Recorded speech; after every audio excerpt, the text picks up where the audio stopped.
बिस्मिल्लाहिर्रहमानिर्रहीम अस्सलाम वालेकुम एवरीवन। इस वीडियो में हम डिस्कस करने वाले हैं न्यूरॉन का स्ट्रक्चर और जितने भी हमारे पास टाइप ऑफ न्यूरॉन होते हैं, जो सेल्स होते हैं, वो किस तरह के उनके स्ट्रक्चर्स होते हैं, उनके फंक्शन क्या होते हैं। इस वीडियो में हम इस चीज़ को डिस्कस करेंगे। तो सबसे पहले हम डिस्कस करते हैं न्यूरॉन के स्ट्रक्चर को। तो न्यूरॉन के स्ट्रक्चर में जो सबसे इंपॉर्टेंट चीज़ें हैं ना, वो आप नोट डाउन कर लें कि न्यूरॉन के अंदर ना एक न्यूरॉन बेसिकली क्या होता है, ये हमारी बॉडी का सबसे ज़्यादा जो है ना स्पेशलाइज्ड टिश्यू होता है, ठीक है। और ये किस तरह के टिश्यू होते हैं, ये आपके जो है वो लेबाइल टिश्यू होते हैं, यानी कि परमानेंट टिश्यूज़ होते हैं।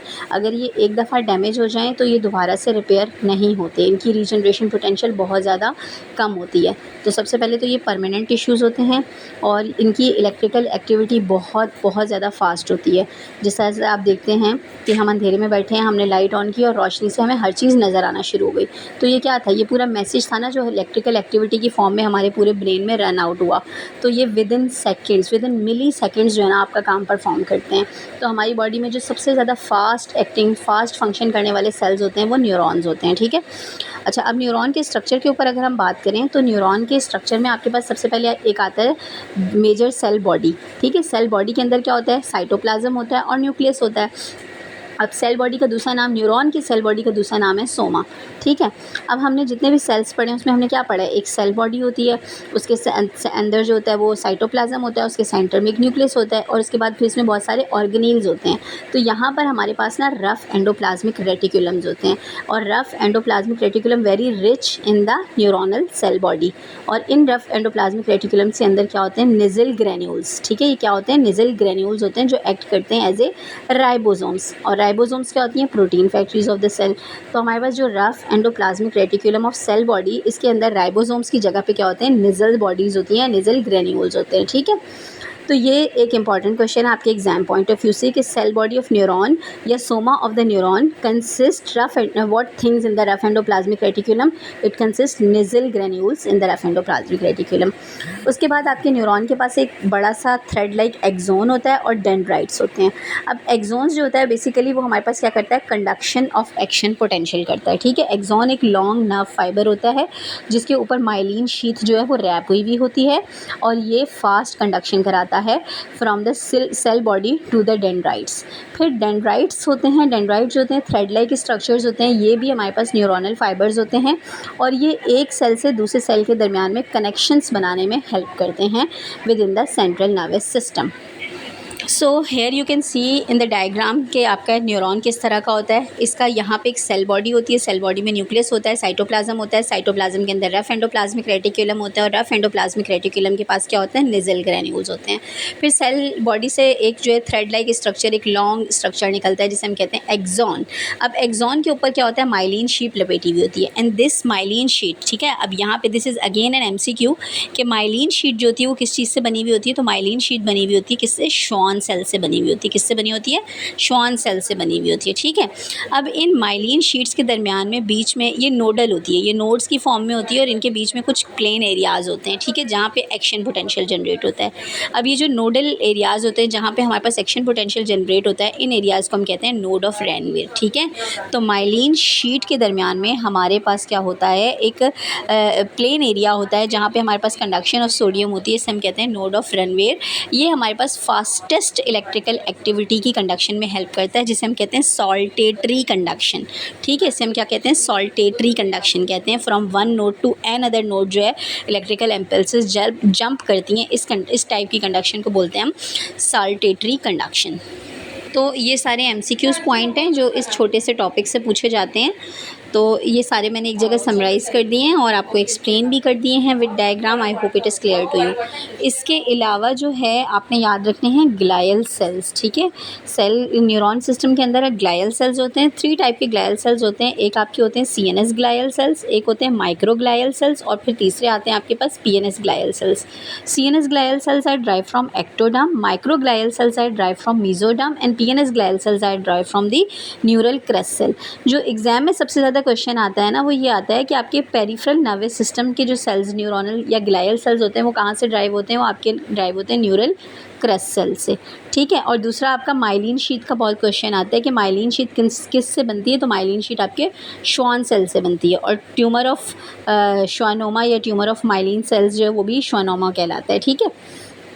इसके बाद आपके पास मल्टीपल टाइप के सीएनएस ग्लायल सेल्स होते हैं, astrocytes, oligodendrocytes, ependymal cells and microglia. तो एस्ट्रोसाइट्स मैंने आपको पहले भी बताया था कि ये blood brain barrier forming sales होते हैं, ठीक है। ये बेसिकली आपका पूरा ब्लड ब्रेन बैरियर बनाते हैं, ये फिज़िकल सपोर्ट देते हैं आपके नर्वस सिस्टम को, और इसके अलावा जो है ये टॉक्सिन्स को और एक्सेस डेब्रिस को रिमूव करने में बहुत ज़्यादा हेल्प करते हैं। It also act as glycogen store reservoir, ठीक है, ग्लाइकोजन को भी स्टोर करते हैं। तो एस्ट्रोसाइट के लिए आपने याद रखना है कि ये सबसे ज़्यादा abundant cells in the CNS होते हैं। सबसे पहला पॉइंट क्या है कि astrocytes are the most abundant cells in the CNS, ठीक है। और ये रिएक्टिव ग्लायोसिस कराते हैं in response to neuronal injury, यानी कि अगर हमारे पास कुछ एस्ट्रोसाइट्स जो हैं वो डैमेज हो जाते हैं तो दूसरे एस्ट्रोसाइट्स रैपिडली फॉर्म होना शुरू हो जाते हैं। तो इसमें रिएक्टिव ग्लायोसिस होती है आफ्टर ट्रॉमा। ये ब्लड ब्रेन बैरियर फॉर्म करते हैं, ये फिजिकल सपोर्ट देते हैं, रिमूवल ऑफ एक्सेस न्यूरोट्रांसमीटर और ग्लाइकोजन स्टोर का काम करते हैं। और एस्ट्रोसाइटोमा, एस्ट्रोसाइट्स का एक ट्यूमर होता है जिसे हम कहते हैं एस्ट्रोसाइटोमा। इसका मार्कर होता है GFAP, ठीक है, GFAP इसका मार्कर होता है, ट्यूमर मार्कर फॉर दी एस्ट्रोसाइटोमा।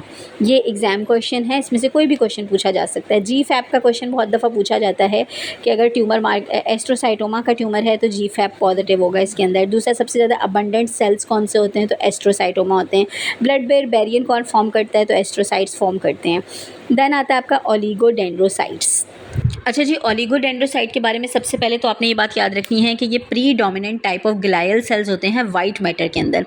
यानी वाइट मैटर के अंदर जो सबसे ज़्यादा ग्लायल सेल्स होते हैं वो आपके कौन से होते हैं, ओलिगोडेंड्रोसाइट्स होते हैं। अब एक MCQ क्वेश्चन आपसे पूछा जाता है, जैसे कि मैंने आपको बताया कि जो एक्सोन होता है उसके ऊपर शीट ऑफ माइलिन होती है। अब ये माइलिन शीट जो अगर सेंट्रल नर्वस सिस्टम के अंदर है तो ये ओलिगोडेंड्रोसाइट से बनी है, और अगर ये माइलिन शीट जो है वो पेरिफेरल नर्वस सिस्टम में है तो ये श्वान सेल से बनी है। This is an MCQ question कि myelin sheet of the central nervous system is form from the oligodendrocytes while myelin sheet in the peripheral nervous system is formed from the Schwann cells. You need to remember these differentiating point for your exam.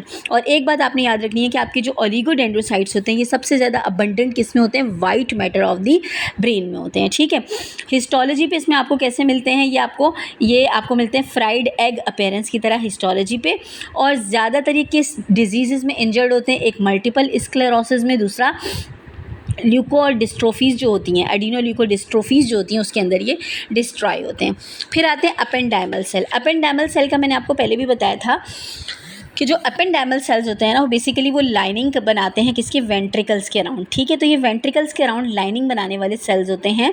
अब ये होते कैसे हैं, ये ciliated होते हैं, columnar glial cells होते हैं जो कि पूरी 4 की 4 वेंट्रिकल, 2 लेटरल वेंट्रिकल, एक थर्ड वेंट्रिकल और एक फोर्थ वेंट्रिकल, इनकी लाइनिंग्स के अराउंड होते हैं, ठीक है। ये सीलिएटेड होते हैं और इनके पास माइक्रोविलाई भी होते हैं। अब इनका मेन फंक्शन क्या होता है, what is the main function of the ependymal cell. Ependymal cells जो होते हैं ना वो CSF की प्रोडक्शन करते हैं। पहली चीज़ क्या करते हैं, वो CSF की प्रोडक्शन करते हैं by forming the choroid plexus. Choroid plexus is basically a network of the specialised ependymal cells in the ventricles. Ventricles के अंदर आपके अपेंडाइमल सेल्स जो होते हैं पूरा नेटवर्क बनाते हैं मिलकर, जो कि कहलाता है कोरोइड प्लेक्सस। और ये कोरोइड प्लेक्सस बेसिकली क्या करता है, सिक्रीट करता है CSF को, ठीक है। CSF को कौन सिक्रीट करता है, choroid plexus, and choroid plexus is form by the ependymal cells, ठीक है। अब CSF की एक्स्ट्रा जो प्रोडक्शन होती है CSF की, वो वापस से रीअब्जॉर्ब भी होता है, तो इसको रीअब्जॉर्ब करता है, उसको microglia and cilia of these ependymal cells जो होते हैं वो इसको रीअब्जॉर्ब भी करते हैं। सो अपेंडाइमल सेल्स के क्वेश्चन ये हो गए कि ये कोरोइड प्लेक्सस की लाइनिंग बनाते हैं, ये CSF को सिक्रीट करते हैं और CSF की रीअब्जॉर्प्शन करने में हेल्प करते हैं, ठीक है। देन आते हैं आपके पास माइक्रोग्लाया सेल्स। अब ये आपके जो होते हैं ना ये स्कैवेंजर, फैगोसाइटिक स्कैवेंजर सिस्टम बनाते हैं आपके CNS का। यानी कि जिस तरह मैंने आपको बताया था कि आपके लिवर के अंदर कप्फर सेल्स होते हैं, लंग के अंदर एल्वियोलर डस्ट मैक्रोफेजेस होते हैं, ब्रेन के अंदर आपके ग्लायल सेल्स होते हैं, और कौन सा सिस्टम हमने पढ़ा, इंटेस्टीन में पायर पैचीज के अंदर पाराइटल सेल्स के पायर पैचीज़ के अंदर जो है वो आपका पूरा मैक्रोफेजिस सिस्टम होता है, ठीक है। तो आपका पूरा जो मैक्रोफेजिस सिस्टम होता है ना, जो एंटीजन प्रेजेंटिंग एंड फेगोसाइटोसिस का सिस्टम होता है, वो आपके ब्रेन में माइक्रोग्लाइल सेल्स जो होते हैं वो उसको कंट्रोल करते हैं, ठीक है। ये मीजोडर्मल इन ओरिजिन होते हैं और जब भी कोई टिश्यू इंजरी होती है, कोई स्ट्रेस होता है, तो ये एक्टिवेट होकर इन्फ्लेमेटरी मीडिएटर्स यानी नाइट्रस ऑक्साइड और ग्लूटामेट को रिलीज करते हैं, ठीक है।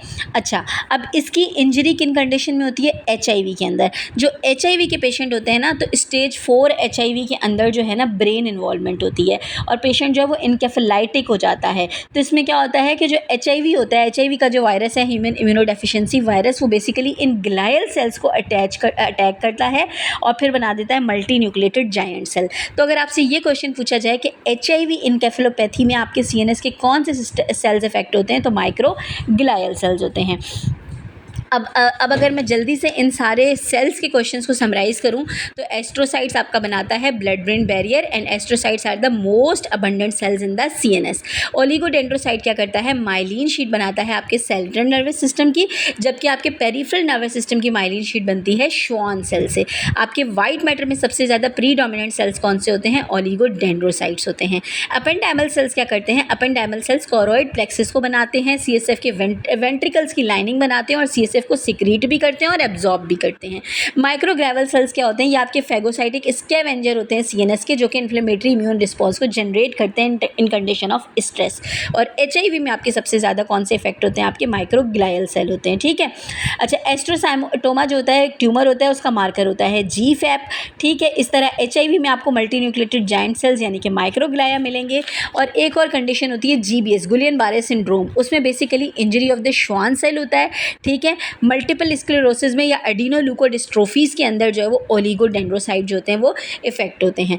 डिजीज़ का नाम और इसमें कौन सा सेल इफेक्ट होता है, ये आपका MCQ क्वेश्चन हो सकता है आपके एग्जाम में। ख़ास तौर पे जो है वो आपके HIV से रिलेटेड पूछा जा सकता है कि HIV किसको इफेक्ट करती है? माइक्रोग्लाइल सेल्स को, क्योंकि HIV क्या है? इम्यून डेफिशिएंसी वायरस, तो आपका इम्यून सिस्टम के सेल्स को अटैक करेगा और आपका CNS का इम्यून सिस्टम कौन बना रहा है? Microglial cells. So HIV virus will affect the microglial cells and create the multi nucleated giant cells, ठीक है। एस्ट्रोसाइटोमा ट्यूमर बनाता है और फिर जो है GFAP इसका मार्कर है। तो these all are the MCQs question that can be asked from the topic of your cells of the neurons, ठीक है।